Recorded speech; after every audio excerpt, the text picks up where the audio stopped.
In a small village on the outskirts of Java, where bamboo houses stand fragile on muddy ground, lives a barefoot boy named Alice Potter.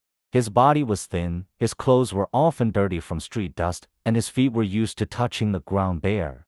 Alice is an orphan. Her father died of an illness she couldn't afford to pay for, and her mother followed shortly after, leaving her alone in a cruel world.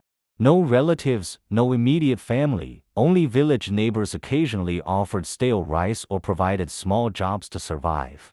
He never complained. Every morning, before the sun even rises, he's already awake, not because the alarm goes off, but because the sound of life calls him to stay awake. He knows what it's like to be hungry. He knows what it's like to be teased. He knows what it feels like to be looked down upon.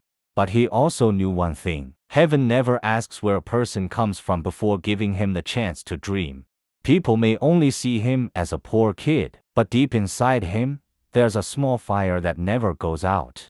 The fire is called hope. While his friends played, he helped his parents. While others laughed carefree, he learned to hold back tears. Not because he was weak, but because he learned to be strong too quickly. Life does not give him ease. Life gives him tests.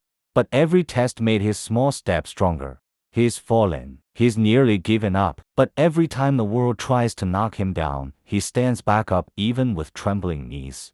Because he believes that poverty is not a legacy he must inherit. He wanted to break that chain. He wanted to prove that being born into limitations doesn't mean dying a failure. Behind her innocent gaze, there's a determination rarely seen in adults. She doesn't have shoes, but she has a goal. She doesn't have expensive toys, but she has big dreams. And that dream cannot be taken away by anyone.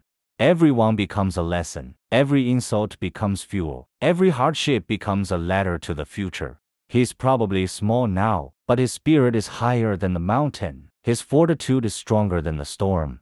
And one day, when he stands at the pinnacle of success, people will say, "We used to see only poor boys."